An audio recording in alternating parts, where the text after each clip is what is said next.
Hai, perkenalkan, aku seorang akuntan di suatu perusahaan ternama di kotaku. Karena aku seorang akuntan, pekerjaanku berupa mencatat, menggolongkan, merangkum atau membuat ikhtisar, dan menyusun laporan semua data transaksi keuangan dari perusahaanku. Sama seperti ibumu yang memiliki catatan keuangan, aku juga memiliki catatan atau laporan keuangan. Bedanya jika ibumu berupa keuangan keluarga, sedangkan aku keuangan perusahaan. Laporan keuangan suatu perusahaan atau catatan keuangan keluarga sebenarnya adalah bagian yang tidak terpisah dari akuntansi. Akuntansi dipakai hampir di seluruh perusahaan dan menjadi bagian yang penting loh. Oleh karenanya, kamu perlu mempelajari apa itu akuntansi. Dari segi bahasa, akuntansi disebut to account, yang berarti menghitung atau mempertanggungjawabkan. Akuntansi merupakan suatu proses pengidentifikasian, pengukuran, dan pelaporan informasi ekonomi untuk memungkinkan adanya penilaian dan keputusan yang jelas dan tegas bagi mereka yang menggunakan informasi tersebut. Dalam sejarahnya pada tahun 1494, Luca Pacioli atau yang lebih dikenal dengan Bapak Akuntansi Dunia ini mempublikasikan buku yang di dalamnya berisi pembukuan untuk para pengusaha mengenai pembukuan berpasangan. Dari situlah akuntansi mulai dikenal. Sedangkan di Indonesia, akuntansi berkembang sekitar tahun 1642, tepatnya pada zaman VOC. Dalam akuntansi, ada kualitas informasi akuntansi yang harus diperhatikan, di mana informasi keuangan akan bermanfaat bila memenuhi 7 kualitas. Di antaranya, informasi keuangan harus relevan, dapat dimengerti, dapat diuji kebenarannya, netral, tepat waktu, lengkap, dan juga mempunyai daya banding yang berarti dapat dibandingkan dengan laporan keuangan periode sebelumnya. Nah, untuk menyusun informasi akuntansi, aku berpegang pada prinsip dasar akuntansi berikut ini. Ada basic accrual atau accrual basic, yang artinya pencatatan transaksi dicatat pada saat terjadinya peristiwa ekonomi.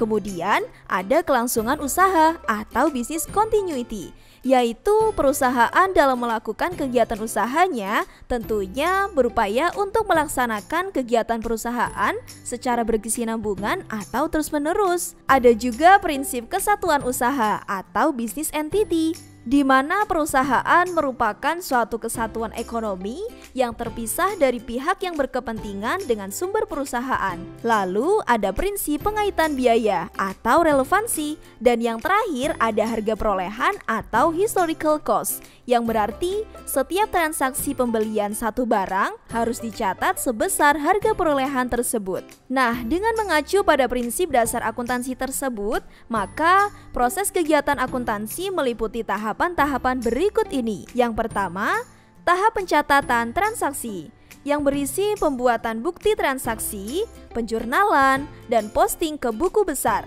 Yang kedua, ada tahap pengikhtisaran, meliputi neraca saldo, jurnal penyesuaian, kertas kerja, jurnal penutup, dan neraca saldo setelah penutupan. Lalu yang ketiga ada tahap penyajian laporan keuangan, meliputi laporan keuangan, jurnal penutup, neraca saldo setelah penutupan, dan jurnal pembalik. Sekarang aku akan menyerahkan laporan keuangan bulan ini ke pimpinan perusahaanku.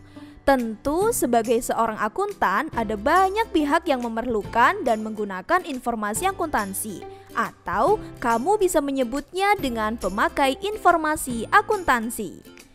Jika pimpinan perusahaan ataupun manajer perusahaan itu dinamakan pihak intern, sedangkan pemakai informasi akuntansi berupa investor, karyawan, pelanggan, pemerintah maupun masyarakat itu dinamakan pihak ekstern. Hari ini, aku juga akan mengurus perpajakan dan menyusun anggaran perusahaanku untuk bulan depan. Nah, dari pekerjaanku itu tadi, aku dapat digolongkan sebagai seorang akuntan intern. Selain akuntan intern, profesi akuntan lainnya ada akuntan publik yang bekerja secara independen guna menjalankan fungsi audit terhadap kewajaran laporan keuangan. Selanjutnya, ada akuntan pemerintah yang bekerja di departemen tertentu sebagai pegawai pemerintah. Dan juga ada akuntan pendidik yang tugasnya mengajarkan dan mengembangkan disiplin ilmu akuntansi pada masyarakat melalui jalur pendidikan. Nah, itu tadi keseharianku sebagai akuntan. Apakah kamu berminat menjadi akuntan sepertiku? Jangan lupa belajar yang rajin ya. Semoga bermanfaat. Sampai jumpa.